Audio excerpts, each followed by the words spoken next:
کہ کیا مسلمان کیا کرتے ہیں، وہ اللہ کے فضل کی جو ہے طلب میں رہتے ہیں ہر وقت، اور رکوع میں اور سجدے میں، اور پھر ان کے جو ہے منکروں پر ان کے جو ہے سخت ہوتے ہیں، لیکن آپس میں ان کے اندر رحم دلی ہوتی ہے، ایک دوسرے کا خیال ہوتا ہے، نہ کہ محض خواہشات اور جذبات کے تحت۔ اور جو ان کے اندر نرمی ہوتی ہو وہ سب جگہ برابر چلے، اور جو ایمان سے سوار کر آئے، یعنی ان کے ایمان میں، ایمان باللہ، ایمان بالرسول، ایمان بالآخرہ میں ایک تقویت ہو، اور وہ ہر وقت اپنی جگہ پر جو ہے نرمی کے ساتھ رہے، یعنی غصہ اور جھگڑا اور لڑائی اور کسی بھی قسم کے جو ہے ایسے معاملات آپس میں نہ ہو۔ اور اسی طرح ان کے افراد کا مزاج یہ ہے کہ وہ اللہ کے آگے جھکنے والے اور اللہ کی عبادت اور ذکر میں لگے رہنے والے ہیں۔ اللہ کی طرف ان کی توجہ اتنی بڑی ہوئی ہے کہ اس کا نشان ان کے چہروں پر نمایاں ہے، اللہ تعالیٰ نے اپنے فضل سے، اپنی رحمت سے نمایاں ہو رہا ہے۔ اسی وجہ سے آقا نامدار حضور احمد نبی کریم صلی اللہ علیہ وسلم نے ارشاد فرمایا بہت سی احادیث میں کہ قیامت کے دن انشاءاللہ وہ جو پابندی کے ساتھ اللہ کے حضور جھکتے ہیں اور نماز پڑھتے ہیں، انشاءاللہ ان کی پہچان یہ ہوگی کہ اللہ تعالیٰ اپنے فضل سے ان کے پیشانیوں سے ایک قسم کی جو ہے ایک نور آئے ہوگا جس کو لوگ دیکھ سکیں گے قیامت کے دن۔ صلی اللہ علیہ وسلم کی یہ صفات تفصیل کے ساتھ موجود ہے تورات میں بھی اور انجیل میں، مگر جیسے کہ تورات اور انجیل ان تمام کتابوں کو ان لوگوں نے تبدیل کر دیا، بہت سے جو ہے کئی دفعہ اس میں تبدیلیاں ہو گئی ہے، لیکن پھر بھی آپ کو کتاب استثناء جو ہے اس کے باب نمبر 33 میں قدوسیوں کے تعلق سے آپ کو پتہ چلے گا کہ اللہ تعالیٰ نے کیا ارشاد فرمایا تھا۔ اسی طریقے سے انجیل کے اندر جو پیشن گوئی جو ہوئی تھی مرقس، یہ جو ہے میبرا قاف سین، اس کے بھی باب نمبر 4 میں، چوتھے باب میں، اور متا اور متی میتھیو جو ہے اس کے جو ہے باب 13 میں یہ آپ کو تمام تفصیلات مل جائیں گی۔ اور اس بات کا اعلان آپ اسی طریقے سے آپ اگر گاسپل آف سینٹ بارناباس پڑھیں گے تو اس کے صفحہ نمبر 122 پر آپ کو قرآن مجید کی وہ آیت ملے گی جو اللہ تعالیٰ نے ارشاد فرمایا تھا، اور حضرت عیسیٰ علیہ السلام نے جس بات کا اعلان کیا تھا۔ حضرت عیسیٰ علیہ السلام نے کہا تھا کہ میرے بعد ایک پیغمبر آئیں گے اور جن کا نام احمد ہوگا۔ تو اس طریقے سے پھر وہ بڑھتے بڑھتے ایک طاقتور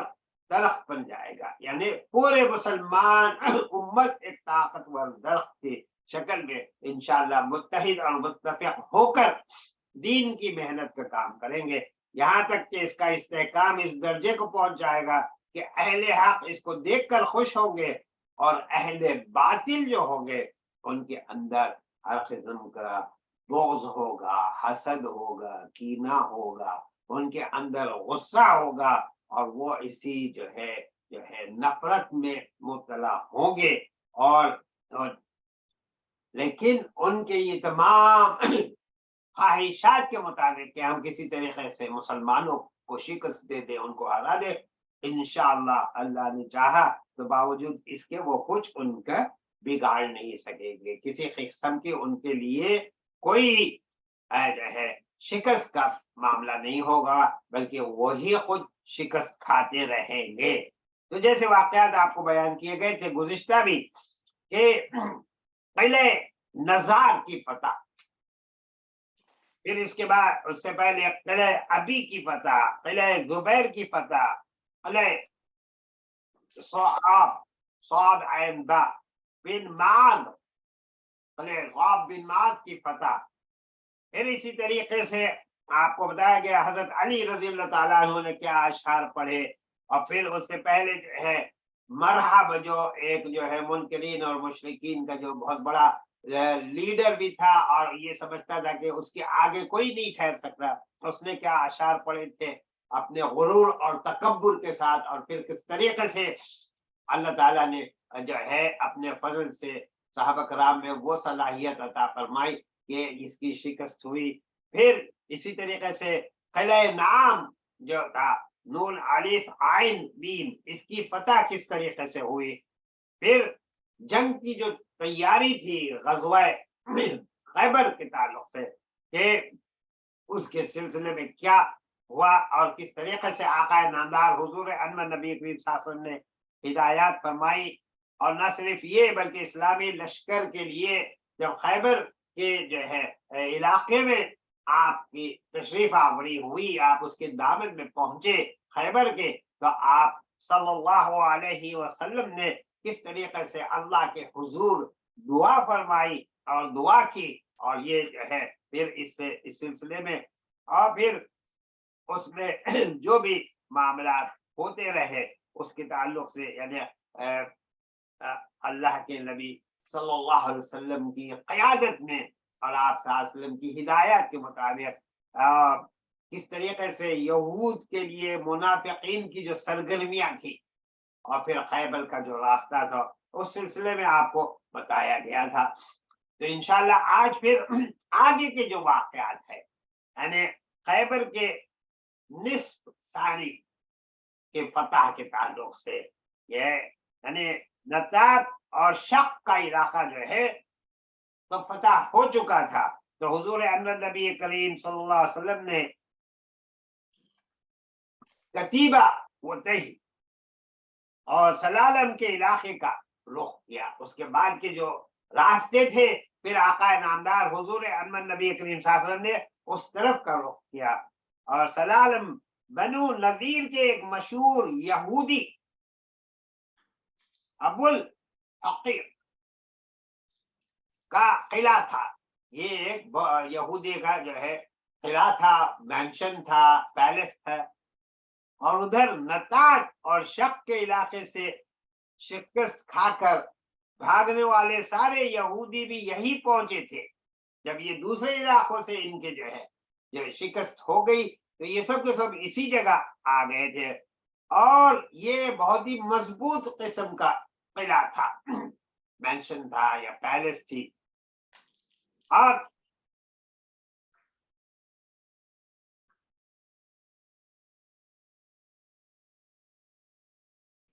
تو یہاں پر جنگ لڑی گئی، بلکہ یہ قلعہ محض جنگ کے ذریعے فتح کیا گیا، یعنی یہاں پر مسلمانوں کے درمیان اور یہودیوں کے درمیان جنگ ہوئی، اور پھر اس میں اللہ تعالیٰ نے مسلمانوں کو کامیابی عطا فرمائی، اور یہودیوں کی طرف سے خود جو ہے انہوں نے یہ کہا کہ ہم یہاں آپ سے بات چیت کرنا چاہتے ہیں، اور اس علاقے کے تینوں جو قلعے تھے جس میں یہ لوگ رہ رہے تھے اور انہوں نے اپنے آپ کو وہاں پر محفوظ سمجھا تھا، وہاں پر بات چیت کے ذریعے مسلمانوں کے حوالے کیے گئے۔ انہوں نے قلعہ قموس، اس وہاں پر جنگ ہوتی رہی، قاف میم واو صاد، اور بلکہ اس کے علاوہ جو اور دو قلعے تھے اس میں جو لوگ تھے انہوں نے کہا نہیں، ہم بات چیت کے لیے تیار ہیں، ہم صلح کرنے کے لیے تیار ہیں، اور ہم جو ہے بات چیت کر کے اس معاملے کو پورا کر دیا۔ حضور انور نبی کریم صلی اللہ علیہ وسلم نے اس علاقے کتیبہ میں آپ تشریف لائے تو وہاں کے باشندوں کا سختی سے محاصرہ کیا۔ یہ محاصرہ تقریباً 14 دنوں تک چلتا رہا، 14 روز تک جو ہے جاری رہا، اور یہود اپنے قلعوں سے نکل ہی نہیں رہے تھے، وہ اپنے قلعوں میں ہی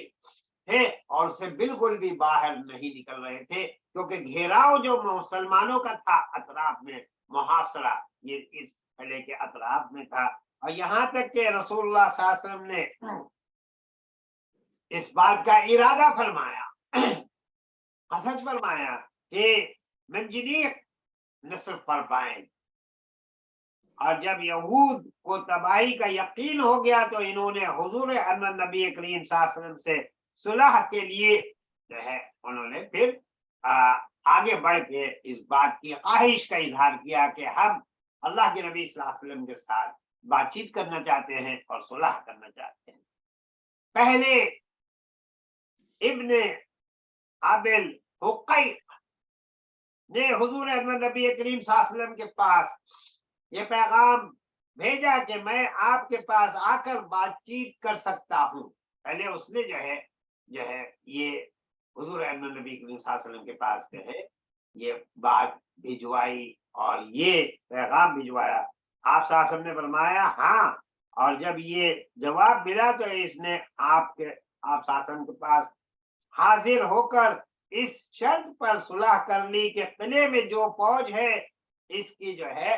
اس کے ساتھ کسی بھی قسم کا کوئی ایسا معاملہ نہیں کیا جائے گا، ظلم و ستم نہیں ہوگا اور ان کا قتل نہیں ہوگا، بلکہ ان کی جان بخشی جائے گی، ان کو جو ہے ایسے ہی جو ہے چھوڑ دیا جائے گا، اور ان کے ساتھ ان کے جو لوگ ہیں، گھر والے ہیں، بال بچے ہیں، انہیں کے پاس رہیں گے، اور ان کو کسی بھی قسم سے جو ہے پرزنر آف وار نہیں بنایا جائے، یعنی قیدی نہیں بنایا جائے گا، بلکہ وہ اپنے بال بچوں کو لے کر خیبر کی سرزمین جو ہے، خیبر کا جو علاقہ ہے وہ اس سے نکل جائیں گے، یعنی ان کے لیے جو ہے اس بات کی اجازت ہوگی کہ یہ سب کے سب وہ اس علاقے کو چھوڑ کر چلے جائیں، اور ان کا جو مال ہوگا اور وہاں جو ان کے باغات تھے اور ان کی جو زمینیں تھیں اور جتنے بھی ان کے سونا چاندی جتنے بھی اور اس کے علاوہ مویشیوں میں جو ہے جانور اور پھر اس میں پھر گھوڑے اور یہ تمام، تو وہ جو ہے وہ وہیں پر رہیں گے، وہیں اس کو چھوڑ کر وہ حضور احمد نبی کریم صلی اللہ علیہ وسلم کے وہ حوالے کر دیں گے، اور اپنے ساتھ صرف اتنا سامان رکھیں گے جو ان کے سفر کے لیے جو ہے ضروری ہو، یعنی وہاں سے جانے کے لیے اس کے لیے آسانی ہو جائے۔ حضور احمد نبی کریم صلی اللہ علیہ وسلم نے فرمایا اور اگر تم لوگوں نے مجھ سے کچھ چھپایا تو پھر اللہ اور اس کے رسول صلی اللہ علیہ وسلم بری ذمہ ہے۔ اللہ کے نبی صلی اللہ علیہ وسلم نے ان سے کہا کہ بھئی ہاں ٹھیک ہے، ہم یہ بات طے کرتے ہیں اور یہ صلح نامہ ہو جائے گا اور اس کے لیے ہم تیار ہیں، لیکن تم نے کسی بات کو چھپایا تو اللہ اور اللہ کے رسول صلی اللہ علیہ وسلم اس سے بری ذمہ ہیں، یعنی ظاہر ہے اگر کوئی چیز ہم کو پتہ چلی تو پھر اس میں وہی عمل ہوگا جو اللہ کے احکامات ہیں، قرآنی احکامات ہیں اور آقا نامدار حضور صلی اللہ علیہ وسلم کے طریقہ زندگی۔ یہود نے یہ شرط منظور کر لی اور مصالحت ہو گئی۔ اس مصالحت کے بعد تینوں قلعے مسلمانوں کے حوالے کر دیے گئے اور اسی طرح خیبر کی فتح مکمل ہو گئی۔ ابو الحقیق کے دونوں بیٹوں کی بدعہدی اور ان کا قتل۔ اب آپ دیکھیے کہ آقا نامدار حضور صلی اللہ علیہ وسلم نے پہلے ہی ان کو بتا دیا تھا کہ دیکھو کسی قسم کا کوئی دھوکہ نہیں ہونا ہے، کسی قسم کی کوئی چوری نہیں ہونی ہے، کوئی چیز چھپانی نہیں ہے، اور اگر تم نے ایسا کیا تو پھر اس میں ہم کو وہی کرنا پڑے گا جو کہ ایک معاملہ کیا جاتا ہے ان لوگوں کے ساتھ جو بد عہدی کرتے ہیں، خلاف ورزی کرتے ہیں، اور جو ہے تو اس معاہدے کے جو جس پر طے ہوا تھا، یہ ابو الحقیق کے دونوں بیٹوں نے بہت سا مال غائب کر دیا، اور اس کے علاوہ انہوں نے ایک جو ہے اور کھال جو تھی وہ غائب کر دی جس میں مال اور کوئی بن اخطب کے زیورات تھے، کوئی بن اخطب جو تھے اس کے جو زیورات تھے اس میں انہوں نے وہ بھی رکھ لیے، اور اسے ہوئی بن اخطب مدینے سے بنو نذیر کے